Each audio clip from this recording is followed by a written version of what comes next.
నామానికి ఈ సాయంకాల వేళ స్తుతులు చెల్లించుచున్నాము. ఈ 3 రోజులు మీరు మాకు నేర్పించిన ప్రశస్తమైన విషయములను బట్టి మీకు ధన్యవాదాలు చెల్లించుకుంటూ, పిల్లలందరూ సమిష్టిగా చేసిన ఈ కృషి నిష్ప్రయోజనం కాకుండా అనేక మంది మనస్సులను వెలిగించేదిగా ఉండులాగున మీ కృపతో మమ్మల్ని అందరినీ నింపవలసిందిగా వేడుకుంటూ, క్రీస్తు యేసు వారి పరిశుద్ధమైన నామములో ఈ ప్రార్థన మీకు సమర్పించి వేడుకొనుచున్నాము తండ్రి, ఆమెన్. ప్రభునందు ప్రియులు, దేవుని పిల్లలుగా పరిశుద్ధులుగా కూడి వచ్చిన మీ అందరికీ కూడా క్రీస్తు యేసు వారి పరిశుద్ధమైన నామములో శుభాభివందనాలు తెలియజేసుకుంటున్నాను. అలాగే వేదిక మీద నాతో పాటు పంచుకున్న ఎందరో పెద్దలు, దైవజనులు, సేవకులు అందరికీ కూడా క్రీస్తు నామములో శుభాలు కలగాలని కోరుకుంటున్నాను. ప్రియులారా, మరి ఈ 3 రోజులు ఒక ప్రత్యేకమైన అంశాన్ని పిల్లలు the college of Bible technology Razole పిల్లలు డాక్టర్ కింగ్ రాజేంద్ర బాబు గారి సారథ్యంలో ఎంతో వ్యయంతో ఈ 3 రోజులు కని విని ఎరుగని ఉన్నతమైన విషయాలను మీకు ప్రకటించడానికి వాళ్ళు ఎంతగానో కృషి చేశారు. ఆ అంశము పేరు ప్రపంచం గుర్తించని క్రీస్తు నూతన సృష్టి. ప్రపంచం గుర్తించని క్రీస్తు నూతన సృష్టి. ప్రపంచం గుర్తించని అని ఎందుకన్నారో నా మాటలు విన్న తరువాత మీకు అర్థమవుతుంది. ప్రియులారా, ఒక విషయాన్ని మీరు గమనించండి. అందరిలాంటి బోధకులు మనం కాదు. ధనం కోసమో, పేరు ప్రఖ్యాతుల కోసమో, మత వ్యాప్తి కోసమో పెట్టబడిన సభలు కావు. ప్రకటించే బోధకులు మేము కావు. క్రీస్తు నేర్పించిన విశేషమైన సంగతులు మనుష్యులలోని మంచి భావాలను, మంచి స్వభావాలను మనుషులలో నింపటానికి ఆయన మాటలు ఎంతగా దోహదం చేస్తాయో అన్నది ప్రత్యక్షంగా మీరు వినటం మాత్రమే కాదు, కానీ చూస్తారు కూడా. ఈరోజు ప్రారంభ రోజు కదా, ఆలస్యంగా ప్రారంభించడం జరిగింది. సమయానికి ముగించుకుందాం మనం అంతా. Because Bible open universities India international ఎప్పుడు కూడా పంక్చువల్గా ఉంటుంది. టైంని పాటిస్తుందని మీలో అనేక మందికి తెలుసు. Very good. ప్రియులారా, ప్రపంచం గుర్తించని క్రీస్తు నూతన సృష్టి. ఇంతకీ ఆయన చేసిన సృష్టి ఏంటి? బహుశా ఈ టైటిల్ కొంతమందికి అర్థం కాకపోవచ్చు. ఈరోజు మనం అనుభవిస్తున్న ఈ ప్రకృతి దేవాది దేవుని యొక్క అనుగ్రహం. గాలి, నీరు, పంచభూతాలు సకల మానవులకు దేవుడు ఉచితంగా చేసిచ్చాడు. అందరికీ సమానం. గాలి సమానం, నీరు సమానం. సమస్తాన్ని కూడా తన పిల్లలైన వారికి ఉచితంగా దేవుడు అనుగ్రహించాడు. ఇది దేవుడు మనుష్యుల కొరకు చేసిన సృష్టి. మరి యేసుక్రీస్తు ద్వారా చేసిన నూతన సృష్టి ఏంటి? మరలా క్రొత్త సృష్టి ఏంటి? అంటే ఈ భూమి కాకుండా శాస్త్రవేత్తలు అనుకుంటున్నట్లుగా ఎక్కడైనా మరొక క్రొత్త గ్రహం ఆయన ఏం చేశాడా? లేదా ఈరోజు మరి విదేశీయుడైన ఎలాన్ మస్క్ అనుకుంటున్నట్లుగా అంగారక గ్రహాన్ని, మన ప్రక్కన ఉన్న అంగారక గ్రహం 4వ గ్రహం, భూమి తర్వాత గ్రహం, దానిని మానవ నివాస యోగ్యంగా మలచడానికి ఎన్నో ప్రయత్నాలు చేస్తున్నాడు ఆయన. కనుక అలాంటి నివాసమా? దానిని ఒక నూతన సృష్టిగా చేయాలి అని దేవుడు భావిస్తున్నాడు అనుకుంటే కానీ కాదు. ప్రియులారా, యేసుక్రీస్తు ద్వారా చేయబడిన నూతన సృష్టి ఏంటో నా మాటల అనంతరం మీకు చాలా స్పష్టంగా ఉంటుంది. ఇంకొక విషయం చెప్పంటారు, చాలా సంతోషిస్తారు కూడా. కనుక ఈ సృష్టి ఏంటో, ఇది ప్రపంచం ఎలా గుర్తించకుండా పోయిందో, ప్రపంచం ఎక్కడ దాన్ని అపార్థం చేసుకుందో అన్న విషయాలను గురించి మనం ఈ మొదటి రోజు క్లుప్తంగా మనం మాట్లాడుకుందాం. ప్రియులారా, బైబిల్ నుంచి కొన్ని విషయాలు ముందుగా మనం చదువుకొని ముందుకు వెళదాం ఈ పాఠంలో. ఎందుకంటే ఇదేదో బహిరంగ సభలు అనగానే ఇది ప్రజలను ఉద్దేశించి చేసే ప్రసంగాలు కావు. This is a class room. అంటే ఒక ప్రొఫెసర్గా కొన్ని లక్షల మందికి దేవుని వాక్యాన్ని ప్రకటించిన వ్యక్తిగా ప్రతి ఒక్కరికి అర్థమయ్యే రీతిలో ఒక సభలో ప్రసంగం వినొచ్చు, వినకపోవచ్చు. బట్ స్టూడెంట్ క్లాస్ రూమ్లో చాలా అటెంటివ్గా ఉండాలి. ఒక విద్యార్థి మాస్టారు చెప్పే పాఠం వినాలి, లేదంటే అతని భవిష్యత్తు బాగోదు. విద్యార్థులు బాగుపడాలి అంటే గురువుగారు చెప్పే పాఠాలు వినాలి. కనుక ఒక పాఠశాలగా భావించండి. ఈ 3 రోజులు ఎన్నో క్రొత్త విషయాలు మీరు నేర్చుకోబోతున్నారు బైబిల్ నుంచి. బైబిల్లో లేని సంగతులు, కాని సంగతులు, క్రొత్త సంగతులు ఏవో నేను మీకు చెబుతానని మీరు అపార్థం చేసుకోవాల్సిన అవసరం లేదు ప్రియులారా. కనుక ఆ నూతన విషయాలు ఏంటో అన్నది మన బైబిల్లోనికి వెళ్ళి చదువుకుందాం. అదేంటంటే, క్రీస్తు పూర్వం ప్రవక్త అయిన యెషయా గారు పుట్టారు. ఆయన క్రీస్తుకు ముందు జన్మించిన వ్యక్తి. ఆయన ఈ నూతన సృష్టి గురించి ఒక చక్కని విషయాన్ని ఆయన ప్రస్తావించారండి. భవిష్యత్తును చెప్పాడు ఆయన క్రీస్తు పూర్వమే. ఏంటి ఆ భవిష్యత్తు చూద్దాం మనం. బైబిల్ తెరిచి యెషయా గ్రంథం 1వ అధ్యాయం, యెషయా గ్రంథం 2వ అధ్యాయం, యెషయా గ్రంథం 2వ అధ్యాయం 2వ వచనం నుంచి చదువుకుందాం అండి. అంత్య దినములలో పర్వతముల పైన యెహోవా మందిర పర్వతము పర్వత శిఖరమున స్థిరపరచబడి కొండల కంటే ఎత్తుగా ఎత్తబడును, ప్రవాహము వచ్చినట్లుగా సమస్త అన్యజనులు దానిలోనికి వచ్చెదరు అంటున్నాడు. చూడండి, దేవుడు ఒక కార్యక్రమాన్ని చేయాలనుకున్నాడట. ఆ రోజు క్రీస్తు పూర్వం యెషయా ప్రవక్త ద్వారా ముందుగా ప్రవచించిన విషయం ఏంటా విషయం? ముగింపు దినాలలో, ఈ కడవరి దినాలలో పర్వతముల పైన యెహోవా మందిర పర్వతము ఆ పర్వత శిఖరమున స్థిరపరచబడి. ఈరోజు ప్రపంచంలో ఎత్తైన పర్వతం మౌంట్ ఎవరెస్ట్, అది ప్రపంచానికి తెలిసిన విషయం. ఒకవేళ అదే అని అనుకుంటే, అలాంటి ఎత్తైన పర్వత శిఖరము మీద ఏముంటుందటండి? స్థిరపరచబడి యెహోవా మందిర పర్వతం, మందిర పర్వతం స్థిరపరచబడి కొండల కంటే ఎత్తుగా ఎత్తబడును. అప్పుడు ఏం జరుగుతుందట?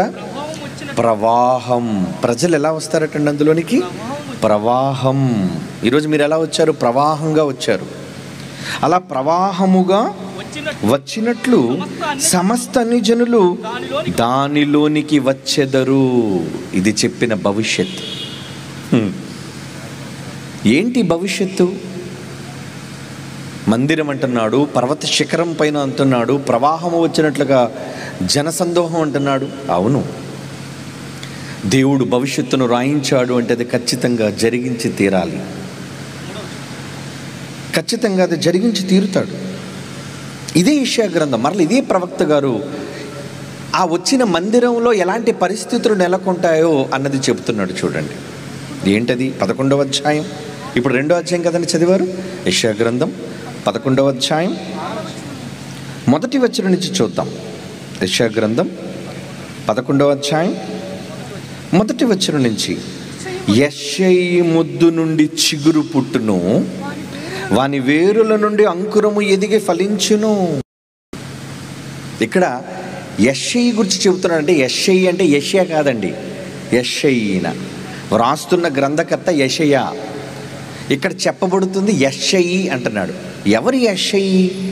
దావీదు తండ్రి అండి. మహాబలాఢ్యుడు, గొలియతు లాంటి బలవంతుణ్ణి చంపి ఇశ్రాయేలీయులకు విజయాన్ని చేకూర్చిన ఒక మహానాయకుడు, దేవునికి ఇష్టుడైన కుమారుడు. అలాంటి యెషయి యొక్క కుమారుడే దావీదు. ఆ యెషయి గురించి ఏం చెప్తున్నాడు? యెషయి ముద్దు నుండి, ఈయన ముద్దయితే చిగురు పుట్టును, వాని వేరుల నుండి అంకురము ఎదిగి ఫలించును. ఆ యెషయి నుంచి రాబోతుందట ఏదో చిగురు. ఎవరా చిగురు?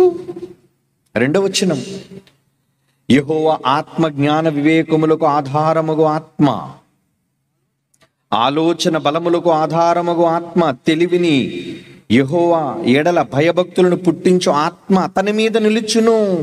దేవుని ఆత్మ ఆ చిగురు మీద నిలబడుతుందటండి. ఏమన్నా ఆ చిగురు ఎలాంటి వాడు 4వ వచనంలో చెప్తున్నాడు చూడండి. యెషయా గ్రంథం 11వ అధ్యాయం 4వ వచనం, కంటి చూపును బట్టి అతడు తీర్పు తీర్చడు, తాను వినును దానిని బట్టి విమర్శ చేయడు, నీతిని బట్టి బేదలకు తీర్పు తీర్చును, భూనివాసులలో దీనులైన వారికి యథార్థముగా విమర్శ చేయుచు తన వాగ్దాండం రాజుల చేతిలో ఇనుపదండం ఉండేది, రాజదండము అంటారు. కానీ ఈ రాజుకి ఏముంటుందట? వాగ్దాండం. అంటే తన నోట నుంచి వచ్చే వాక్కులే వాగ్దాండం అంటున్నాడు చూడండి. తన వాగ్దాండము చేత లోకమును కొడతాడట. తన పెదవుల ఊపిరి చేత దుష్టులను చంపును. దుష్టులను చంపునట్టండి చూడండి. అంటే అలాంటి రాజు, ప్రపంచాన్ని ఏలబోయే ఒక చక్రవర్తి రాబోతున్నాడు అన్న విషయాన్ని దేవుడు ముందుగా, క్రీస్తుకు ముందు పూర్వం ప్రవక్తల గ్రంథాలలో వ్రాయించిన విషయం. ఆయన ఎంత మంచివాడటండి. మరలా చదువుదామా? కంటి చూపును బట్టి తీర్పు తీర్చడట, వినుదాన్ని బట్టి విమర్శ చేయడట, నీతిని బట్టి బేదలైన వాళ్ళని కనికరిస్తాడట ఆయన. భూనివాసుల్లో ఎవరైతే అణగద్రొక్కబడిన వారు, వెనకబడిన వాళ్ళు, దీనులైన వారికి యథార్థముగా విమర్శ చేయొచ్చు. తన వాగ్దాండం, తన మాటల ప్రవాహము చేత లోకాన్నే కొడతాడటండి, లోకమునే కొడతాడట. తన పెదవుల ఊపిరి చేత దుష్టులను చంపును. అంటే దుష్ట సంహారకుడు ఆయన. దుష్టులను చంపును అంటే ఎవరి ప్రాణాన్ని తీస్తాడు ఆయన? ముందుకు వెళదాం. ఆయన మనుష్యుల ప్రాణాలను తీసేవాడు కాడు, దుష్టులను చంపును. ఈ మాటలన్నీ ఎవరిని గురించి అనుకుంటున్నారు? దావీదు నుంచి చిగురు పుట్టిందే. ఎవరా చిగురు? ఈరోజు మీరు, నేను, ప్రపంచంలో అత్యధిక జనాభాగా నమ్మిన కోటాను కోట్ల మంది క్రైస్తవుల రక్షకుడు, జగత్ రక్షకుడు క్రీస్తు యేసు రాజుల వారిని గురించి చెప్పబడుతున్న మాట ఇది. ఆయనే యెషయి ముద్దయితే ఆ యెషయి నుంచి దావీదు వస్తే, ఆ దావీదు పుట్టిన యోధా గోత్రం, దావీదు సింహాసనం, దావీదు వేరు చిగురు అంటాడు ప్రకటన గ్రంథంలో. దావీదుకి వేరు చిగురు అన్నాడు చూసారా? ఇందాక మనం చదువుకున్న మాటలో చిగురు ఉద్భవించును. అది చిగురు అన్న మాట మరలా క్రొత్త నిబంధనలో దేవుడు చెప్పాడు ఎవరో ఆ చిగురు అని. అది ఎవరో కాదండి, మనందరి రక్షకుడని యేసుక్రీస్తు వారిని గూర్చి అనబడిన మాట, వ్రాయబడిన మాట. ఎక్కడుందా మాట? ప్రకటన గ్రంథం 22వ అధ్యాయం చూడండి ప్రియులారా, బైబిల్ తెరిచి. ప్రకటన గ్రంథం 22వ అధ్యాయం 16వ వచనం చదవండి ప్రియులారా. సంఘముల కోసము ఈ సంగతులను గురించి నీకు సాక్ష్యం ఇచ్చుటకు యేసు అని నేను, ఐఆమ్ జీసస్, యేసు అని నేను నా దూతను పంపించాను. నేనెవరో తెలుసా? యేసు అని నేనెవరో తెలుసా? దావీదు వేరు చిగురు. యెషయా గ్రంథంలో మాట చదివాం ఇందాక. యెషయా గ్రంథం మరలా చదువుదామండి. 11వ అధ్యాయం 1వ వచనం. అది అలాగే ఉంచండి, ఇక్కడికి రండి. అంటే కనెక్షన్, ఎవరిని గురించి చెప్పబడుతుంది ఈ మాట? యెషయా గ్రంథం 11వ అధ్యాయం 1వ వచనం. యెషయి నుండి, మొద్దు నుండి చిగురు పుట్టును. చిగురు. ఇప్పుడు చదవండి ప్రకటన గ్రంథం 22వ అధ్యాయంలో మాట ఏమంటున్నాడు?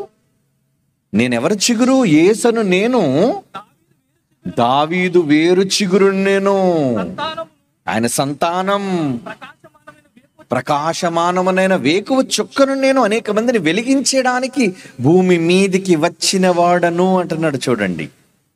నిజమా ఈ మాటలు? ఏమంటే యేసు అన్నాడు అంటే ఎలా వెలిగించాడో, ఎలా బీదలను కరుణించాడో, ఈ 3 రోజులు మాటలే కాదండి. మా ప్రత్యేకత ఏంటో తెలుసా? With witnesses. ఒక కోర్టులో న్యాయమూర్తి గారు తీర్పు ఇవ్వాలి అంటే ఇరు వాదనలను సాక్ష్యాధారాలతో పరిశీలిస్తారు ఆయన. ఏమండి, న్యాయమూర్తి గారు ఏం చేస్తారు? ఇరు వాదనలను విన్న తరువాత సాక్ష్యాధారాలను పరిశీలించిన పిమ్మట అంటారు ఎనీ జడ్జిమెంట్. నేను లా స్టూడెంట్ కాబట్టి చెప్తున్నాను ఇదంతా. చట్టాన్ని చదివాను నేను, బైబిల్ చట్టాన్ని చదివాను, లోక చట్టాన్ని కూడా చదివాను నేను. కనుక ఇక్కడ దావీదు చిగురు యేసుక్రీస్తు వారు, ఆయన దుష్టులను చంపుతాడు. ఆయన కోసం కదా చెప్తున్నాడు ఈ మాట. ఆయన ఎవరిని చంపాడండి? ఇందాక మాట మనకు కాంట్రవర్సీ వచ్చింది కదా, ఏంటి ఆ మాట? చదువుతాం మరలా.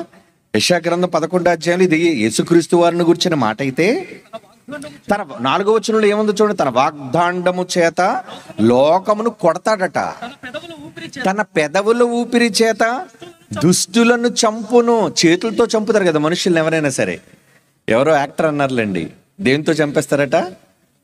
నా కంటి చూపుతో చంపగలను అన్నారు.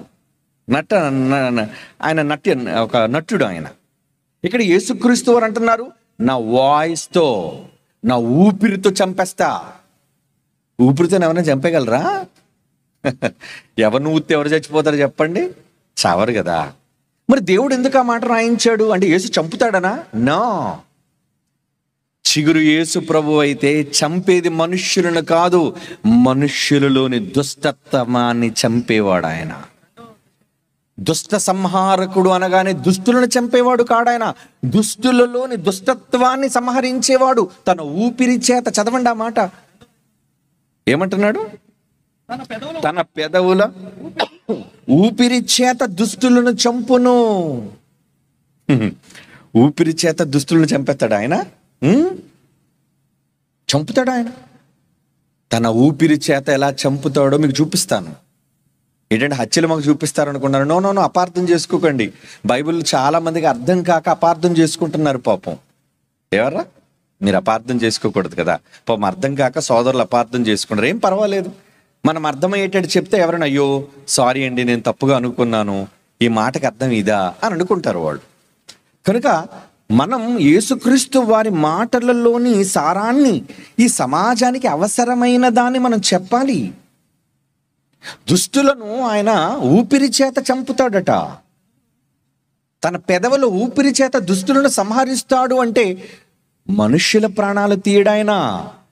దుష్టులుగా మారిన ఈ నర సమాజంలోని మనుష్యులను తన వాగ్దాండం, తన మాట, నోటి ఊపిరి అంటే ఏమంటే ఈరోజు నేను మాట్లాడుతున్నాను, ఈ మాటల్లో ఏమొస్తుంది అనుకున్నారు బయటికి? నాలోన్న ఊపిరి. మాటలుగా వచ్చేదే ఊపిరి. కనుక యేసు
పెంచబడిన కోడయు కూడుకొనగా బాలుడు వాటిని తోలును. ఏంటి మందిరం అంటున్నాడు? దావీదు అయిన చిగురుని యేసు ప్రభు వారి గురించి చెబుతున్నాడు. ఏంటా మందిరం? ఆ మందిరం ఎవరు కాదండి, మీరే. ఈరోజు సంఘముగా భూమి మీద మనమంతా కూడుకున్నామే, ఇదేంటో తెలుసా? దిస్ ఇస్ క్రియేషన్, ఒక నూతన సృష్టి. దేవుడు తన మాట చేత కలుగ చేయబడిన ప్రకృతి ఇది అయితే, ఈరోజు మనం అనుభవిస్తున్న పంచభూతాల ప్రకృతి. మరొక సృష్టి ఉంది. ఏంటా సృష్టి? ఎవరా సృష్టి? చూస్తారా బైబిల్లో మాట? కొరింథీయులకు రాస్తున్న 2వ పత్రిక 5వ అధ్యాయం 17వ వచనం చూడండి ప్రియులారా. కొరింథీయులకు రాస్తున్న 2వ పత్రిక 5వ అధ్యాయం 17వ వచనం. ఎవడైనను క్రీస్తునందున్న ఎడల, ఎనీబడి, ఎవరైనను క్రీస్తునందు ఉంటే వాళ్ళు ఎవరటండి? నూతన సృష్టి, న్యూ క్రియేషన్. పాతవి గతించెను, ఇదిగో క్రొత్తవి క్రొత్తవి క్రొత్తవి క్రొత్తవి అంటున్నాడు. చూడండి ఏమండి, అనాలోచనతో ఈ పెట్టలేదండి టైటిల్ డాక్టర్ రాజేంద్ర బాబు గారు. ఈ అంశాన్ని నా పట్టణ ప్రజలకు నేను చెప్పాలి అని అనుకున్నారు అంటే ఈ సబ్జెక్ట్ ఉందని బ్రెయిన్లో. ఎక్కడిది సబ్జెక్ట్? బైబిల్లోని సబ్జెక్ట్. ఇక్కడ ఏమంటున్నాడు? యేసులోనికి ఎవరైనా వస్తే, క్రీస్తులోనికి ఎవరైనా వస్తే ఎవరట? వాడు నూతన సృష్టి. ఈ లోకము గుర్తించని క్రీస్తు నూతన సృష్టి అన్నాం కదా. ఇప్పుడు మీకు కొంచెం లైట్ వెలుగుతున్నట్టుంది, అర్థమవుతుంది. అవును, మీరెవరు, నేనెవరు? ఈరోజు క్రీస్తును నమ్ముకొని క్రైస్తవ్యంలోనికి చేరి ప్రభువుని విశ్వసించి తమ స్వభావాలను మార్చుకున్న ప్రతి ఒక్కరు, ఎవడైనను క్రీస్తునందున్న ఎడల, వాడెవడో కాదు, నూతన సృష్టి అంటున్నాడు. చూడండి, నువ్వు, నేను, మనందరం. ఎస్, మనమంతా క్రీస్తును నమ్ముకొని ఒక నూతన సృష్టిగా మార్చబడ్డామండి. మీరందరూ క్రీస్తులోనికి బాప్తిసం తీసుకున్న ప్రతి ఒక్కరూ వాళ్ళు పాత మనుషులు కారు, క్రొత్త మనుషులు. ఏంటండి, ఈయన బాప్తిసం తీసుకోకముందు సిగరెట్లు కాల్చేవాడు, మందు తాగేవాడు, భార్యను కొట్టేవాడు, బూతులు మాట్లాడేవాడు. యేసులోనికి బాప్తిసం తీసుకున్న తర్వాత ఏంటండి ఈయన ఎలా మారిపోయాడు? సిగరెట్ కాలుద్దాం అంటే, వద్దు బ్రదర్, సారీ నేను మానేశానండి. ఒక పెగ్గేద్దాం, వస్తావా బ్రదర్ అని పాత స్నేహితులు అడిగాను అనుకోండి, సారీ బ్రదర్ నేను రాలేనండి, ఎందుకంటే నేను మారిపోయాను. ఎవరు తెచ్చారా మార్పు వారిలో? ఒక చెడు అలవాట్లు ఈ సమాజంలో ఉన్నాయి. త్రాగటం, పొగ త్రాగటం, ఏమండి, మద్యం సేవించటం, హింసించటం, అబద్ధం ఆడటం, పరులను దూషించటం, బూతులు మాట్లాడడం, ఒకటి కాదు ఎన్నో దుర్గుణాలు. ఒకవేళ ఇటువంటి దుర్గుణాలు కలిగిన వారు ఎవరైనా ఉంటే, క్రీస్తుని వాళ్ళు నమ్ముకుంటే, ఇక వాళ్ళు ఓల్డ్ క్రియేషన్ కాదట, పాత సృష్టి కాదట. వాళ్ళు ఎవడైనను క్రీస్తునందు ఉంటే వాడు నూతన సృష్టి, క్రొత్త సృష్టి అంటున్నాడు. చూడండి, పాతవి పోయి గతం గతః, ఇదిగో క్రొత్తగా పుట్టాడు. చూడండి, అవునా? క్రీస్తు నమ్మితే మారిపోతారా? క్రీస్తును నమ్మితే నూతన సృష్టిగా మారిపోతారా? అవును, దానికి బైబిలే సాక్ష్యం. ఒక విట్నెస్ చూపించమంటారా? బైబిల్లో విట్నెస్ చూపిస్తాను, బయట ఉన్న విట్నెస్ కూడా మీకు చూపిస్తాను కళ్ళకి ఇప్పుడు. ఓకే, బైబిల్ తెరిచి చూద్దాం. చూడండి, అపోస్తుల కార్యములు 7వ అధ్యాయం. స్టెఫెను ప్రసంగంలో అతను రాళ్లతో కొట్టి చంపేశారు కదా. ఓకే, చూడండి, మీకు చాలా మందికి తెలుసు సందర్భం. అపోస్తుల కార్యములు 7వ అధ్యాయం స్టెఫెను ప్రసంగం చేస్తుంటే ఏమండి ఏం జరిగింది చూడండి. 59వ వచనం. ప్రభువును గూర్చి మొరపెట్టుచు, యేసు ప్రభువా నా ఆత్మను చేర్చుకొనమని స్టెఫెను పలుకుచుండగా వారు అతని రాళ్లతో కొట్టిరి, చంపేశారు. అప్పుడు స్టెఫెను ఏమంటున్నాడు చూడండి, ఎంత మంచోడు. మోకాళ్ళుని రాళ్లతో తన కొడుతున్న వ్యక్తిని చూచి, ప్రభువా వీళ్ళని శిక్షించు, వీళ్ళని చంపే అని అనలేదటండి. వారి మీద ఇది తప్పే నాయన, వాళ్ళు రాళ్లతో ఒక ప్రాణం తీయటం అనేది తప్పు. ఒక మనిషి మరొక మనిషి ప్రాణం తీయటం అనేది తప్పు. చట్టం కూడా దాన్ని ఖండిస్తుందండి. ప్రపంచంలో అన్ని చట్టాలు దాన్ని ఖండిస్తాయండి. దేవుని చట్టం బైబిల్ కూడా దాన్ని ఖండిస్తుందండి. చంపకూడదు, నీ పరుని ప్రాణం తీయకూడదు అని చెప్పింది బైబిల్. అలా ఇతను ప్రాణం తీస్తున్నందుకు పరుల మీదకి పాపం వస్తాదేమోనని స్టెఫెను ఏమంటున్నాడు? ఈ పాపము వారి మీదకు మోపకమని గొప్ప శబ్దముతో పలికెను. అంటే ప్రభువా వాళ్ళని క్షమించయ్యా, నన్ను చంపుతున్నారు, ఆవేశంతో రాళ్ళెత్తి కొట్టి చంపుతున్నారు, నన్ను తెలియదు, నా సోదరులే వాళ్ళంతా, వాళ్ళ మీద ఈ పాపం ఉండకూడదు, క్షమించు తండ్రి అని చెప్పి ప్రాణం విడిచేసాడటండి. ఎక్కడ నేర్చుకున్నాడు ఈ విషయం? ఇతనిలో ఈ మార్పు ఎక్కడది? ఏమండి, ఇతని గురువు, స్టెఫెను గారి యొక్క గురువు ఎవరు? దావీదు వేరు చిగురు. యేసుప్రభు వారు సిలువలో ఉన్నారు కదా, ఏమండి, లోకాసువార్త ఆయన ఏమన్నాడు? ఆయన కూడా సిలువేశారు, హేళన చేశారు, నువ్వు అలాంటోడివే ఇలాంటోడు అని ఎన్నో దూషణ మాటలు మాట్లాడారు. కానీ యేసుప్రభు వారు ఏమన్నారు? యేసుప్రభు వారు ఏమన్నారు? ప్రభువా, వీరేమి చేయుచున్నారు, వీరికి తెలియదు తండ్రి, వీరిని క్షమించేయ్యా. ఆహా, ఎంత మంచి మాట. లోకాసువార్త 23వ అధ్యాయం 34వ వచనంలో బైబిల్లో ఆ మాట ఉంది, మీరు చూడొచ్చు తర్వాత. ఏమండి, యేసు ఏ మాట అయితే చెప్పాడో, తను హింసిస్తున్న వారిని క్షమించమని చెప్పాడో అదే మాట చూడండి.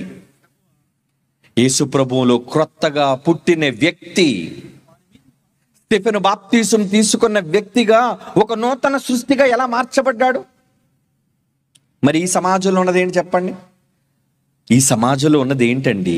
రక్తపాతం, కక్షలు, కావేశాలు, కార్పణ్యాలు, ఒకరినొకరు చంపుకోవడాలు, నరుక్కోవడాలు. ఏమండి, ప్రొద్దున లేచి పేపర్ దినపత్రిక చూస్తే, TV media, news media open చేస్తే చంపుకోవటమే కదండి, నరుక్కోవటమే కదండి. హత్యలు, ఎన్నో భయంకరమైన దారుణమైన హత్యలు, భర్త భార్యలను చంపటం, కుటుంబీకులు సొంత వారిని చంపటం, కుట్రలతో అన్నదమ్ములు ఒకరినొకరు చంపుకోవటం, ఇరుగు పొరుగు వారిని చంపుకోవటం, ఇదంతా ఏంటి? వైలెన్స్, హింస. కానీ అలాంటి సమాజంలో మనకెవరైనా కీడు చేస్తే మనం ఏమంటాం? ఏమండి, ఆ కెమెరా ఎటు వెళ్ళిపోయింది చూడండి, ఏం చేస్తున్నారు మీరు? ఎలర్ట్గా లేరు మీరు, సైడ్ అయిపోయింది కెమెరా, మళ్ళీ ఎటు తిప్పుతున్నాడు. అలర్ట్గా ఉండాలి మీరు. ఓకే, దేవుని పిల్లలారా, ఈరోజు సమాజం దెబ్బకు దెబ్బ. ఏమండి, నీ అంతు చూసినంత వరకు నిద్రపోను, కక్షలు, రక్తానికి రక్తం అంటున్నారు. అవును కదా, అందుకే కదండి ఒకరినొకరు చంపుకుంటున్నారు, నరుక్కుంటున్నారు. ఇది సమర్థవంతమైంది కాదు, తప్పు. హింసను ఎవరు ప్రోత్సహించకూడదు. సామరస్యం, శాంతి, సమాధానం, ఇరుగు పొరుగు వారుగా మనం ఒకరితోనొకరు స్నేహభావంతో కలిసిమెలిసి ఉండాలి. ఒకవేళ తెలియక పొరపాటు చేస్తే మంచి మనసుతో వాళ్ళని మార్చాలి. యేసు నేర్పించినట్లుగా క్షమించాలి. ఏమండి, క్షమించాలి, క్షమించమన్నాడు. ఆయన ఎలాగైతే క్షమించాడో, స్టెఫెను గారు కూడా అదే మాట పలికినప్పుడు అప్పుడు ఒక మాట, ఒక వ్యక్తి ఉన్నాడండి అక్కడ 60వ వచనంలో చివరి మాట, ఈ మాట పలికి నిద్రించెను, సౌలు అతని చావునకు సమ్మతించెను. అప్పుడు యూద మతానికి చెందిన ఒక వ్యక్తి, సౌలు అనే ఒక వ్యక్తి, క్రీస్తుకు విరోధి, వ్యతిరేకి చూశాడు. చంపేయండి, ఇలాంటి వాడిని చంపేయండి. ఓకే, మంచి పని చేశారు, ఇలాంటి వ్యక్తిని మీరు రాళ్లతో కొట్టి చంపడం మంచి పని చేశారు అని సమర్థించాడటండి ఆ రోజు. ఎవరు? సౌలు అనే వ్యక్తి. ఇక 8వ అధ్యాయం కంటిన్యూషన్ చూస్తే అతను ఏం చేశారట చూడండి. ఆ కాలమందు యెరూషలేము సంఘమునకు, అపోస్తల కార్యాలు 8వ అధ్యాయం 1వ వచనం, ఆ కాలమందు యెరూషలేము సంఘమునకు గొప్ప హింస కలిగినందున అపోస్తలుడు తప్ప అందరూ యూదయ సమరయ ప్రాంతాలకు చెదిరిపోయి, ఏమంటే భక్తి కలివారు స్టెఫెను సమాధి చేత అతన్ని గూర్చి బహుగా ప్రలాపించిరి. సౌలైతే, ఎవరు? స్టెఫెను చంపడానికి అంగీకారం తెలిపాడే, ఏమండి, అతను ఏం చేశారటండి? సౌలైతే ఏంటంట జొచ్చి పురుషులను స్త్రీలను ఈడ్చుకొని పోయి చెరసాలలో వేయించి సంఘమును పాడు చేయుచుండను. ఏం చేస్తాడు ఇతను? సంఘాన్ని పాడు చేస్తున్నాడట. ఏమండి, సంఘాన్ని ఎందుకు పాడు చేయాలి? కక్ష. క్రైస్తవ్యం అంటే కక్ష, పగ. రే ప్రభు నమ్మిన వాళ్ళు రా వీళ్ళందరూ కూడా, ఎక్కడెక్కడున్నారో వీళ్ళందరినీ అణిచేయాలి, చంపేయాలని కంకణం కట్టుకున్నాడు. ఎవరు? ఆ రోజు సౌలు. ఎక్కడున్నారో వెతికి వెతికి మరి క్రైస్తవులను చంపాడండి. చంపాడా? చంపాడు. ఏమండి, చంపినప్పుడు ఏం జరిగింది? అలాంటి వ్యక్తి మారిపోయాడు. నూతన సృష్టి. దమస్కు వెళుతున్నాడు పట్టడానికి.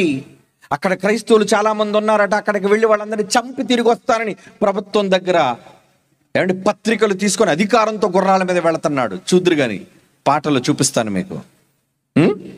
అంతేనండి, వెళుతున్నాడు. మధ్య దోవలో అద్భుతం జరిగింది. అద్భుతంలో అతని జరిగింది ఏంటో తెలుసా? మార్పు.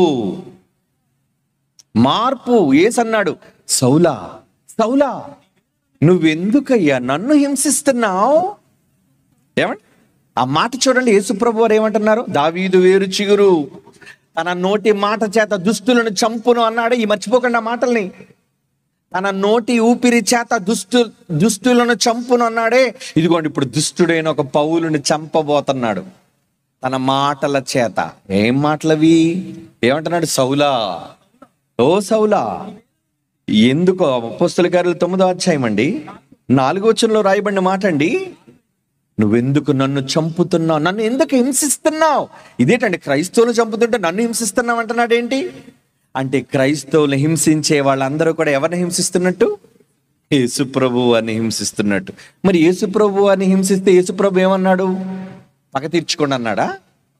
నిన్ను కొట్టిన వాళ్ళని కొట్టండి అన్నాడా? నిన్ను చంపిన వాళ్ళని చంపండి అన్నాడా? నో, వద్దు, నో వైలెన్స్. నిజంగా ఈ దేశానికి స్వతంత్రం రావడానికి మహాత్మా గాంధీ నాన్ వైలెన్స్, ఆయుధం పట్టని అతని యొక్క ఏకాగ్రత, అహింసావాదిగా ఏమండి నిజంగా బ్రిటిష్ వాడిని దేశం నుంచి ఎందరో ఉన్నారు. స్వతంత్ర పోరాట సమర యోధులు ఎందరో ఉన్నారండి. అందులో మహాత్మా గాంధీజీ కూడా ఒకరు. అయితే ఆయన పట్టిన ఆయుధం ఏంటో తెలుసా? నాన్ వైలెన్స్, అహింస. నాకు ఆయుధం వద్దు. అలా వాళ్ళందరినీ కూడా బ్రిటిష్ వాళ్ళని దేశం నుంచి తరిమి కొట్టడం జరిగింది. అవునా? ఇక్కడ కూడా యేసుక్రీస్తు వారు ఏం జరుగుతుందో చూడండి. సౌలా నన్ను ఎందుకయ్యా హింసిస్తున్నావు? మారిపోయాడండి. ఆ మాటకి మారిపోయి ఏం చేశాడు? తర్వాత ఏం చేశాడో తన జీవితంలో పాటలు మీరు చూద్దరు కానీ మారిపోయాడు.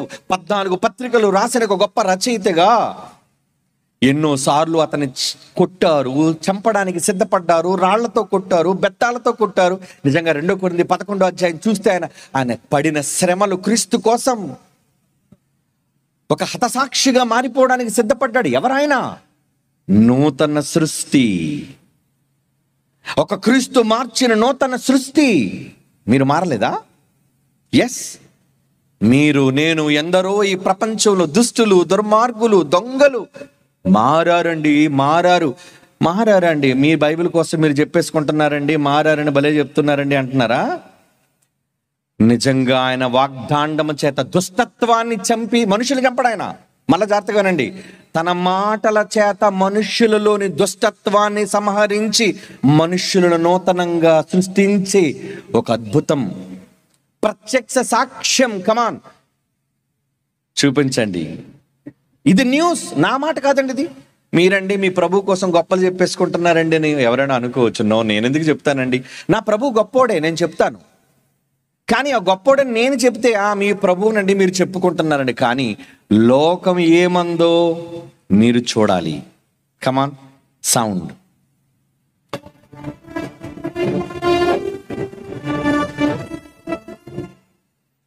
ఈ ఊరు పేరు మీకు తెలుసు కదండి, గుంటూరు జిల్లాలో ఉంది. ఇది ఏంటి పురం? స్టూవర్ట్పురం, దొంగలపురం. ఇది అంటే నా చిన్నప్పుడు రైలు బండి సాయంత్రం పూట, రాత్రిపూట అట్నుంచి వెళ్ళడానికి వెళితే అంటే తలుపులు వేసేవారండి. విజయవాడ దాటిన తర్వాత రైల్వే బోగిలన్నిటికీ తలుపులు వేసేవారు. పోలీసు వాళ్ళు కాపలా ఉండేవారు. ఎందుకో తెలుసా? స్టూవర్ట్పురం మీదుగా ఒకవేళ వెళ్తే అక్కడ చైన్ లాగి మొత్తం దారి దోపిడీ.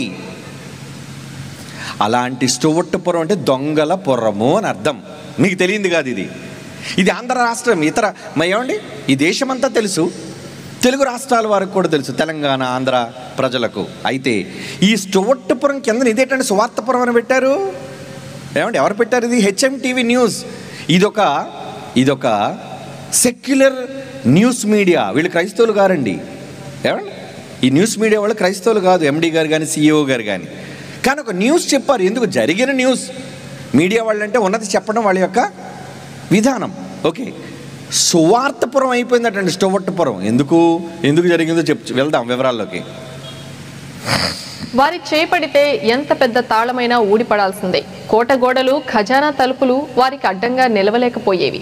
వాళ్ళు దోపిడీకి పాల్పడితే ఆ ఇల్లు గుల్ల కావాల్సిందే. హత్యలు చేయడం, దోపిడీ సమయంలో మహిళల జోలికి వెళ్ళకపోవడం వారి లక్షణం. దొంగతనాల్లో కూడా దొరతనం శైలిని సాగించడం వారి ప్రత్యేకత. ఈ ఉపోద్ఘాతం అంతా చెప్తోంది స్టూవర్ట్పురం దొంగల గురించి. భారీగా సంపాదించాలనుకుంటున్న స్టూవర్ట్పురం దొంగలు జైళ్ల పాలై చివరికి ఈ రోజు కూటికి లేక కటకటలాడుతున్నారు. ఒకప్పుడు 100 మంది పోలీసులు కాపు కాసిన స్టూవర్ట్పురం గ్రామం నేడు కేసులు లేక పోలీస్ స్టేషనే ఖాళీగా ఉంటోంది. అబ్బా, ఏంటండి కేసులు లేవా?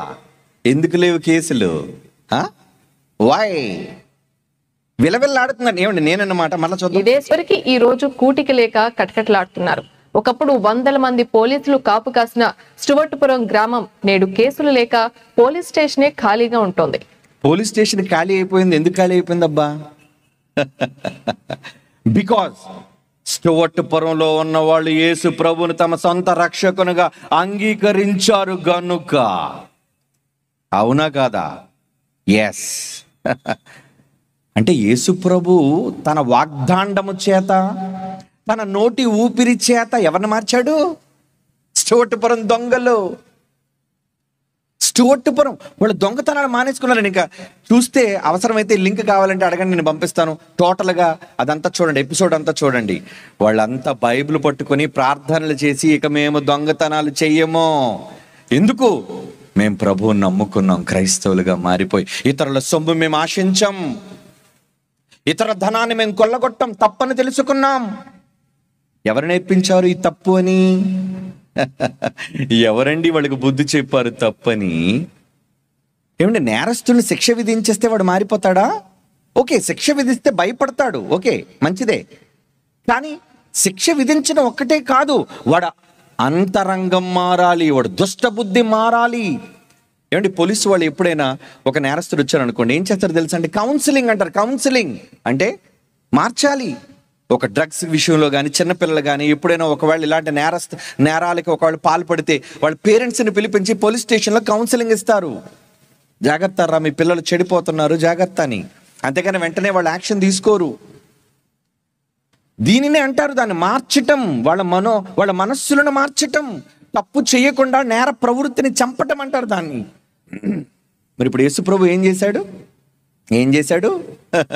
దొంగలు యేసు ప్రభువుని నమ్మినందుకు ఎందరో దొంగలు మారిపోయారు, హంతకులు మారిపోయారు, వ్యభిచారులు మారిపోయారు.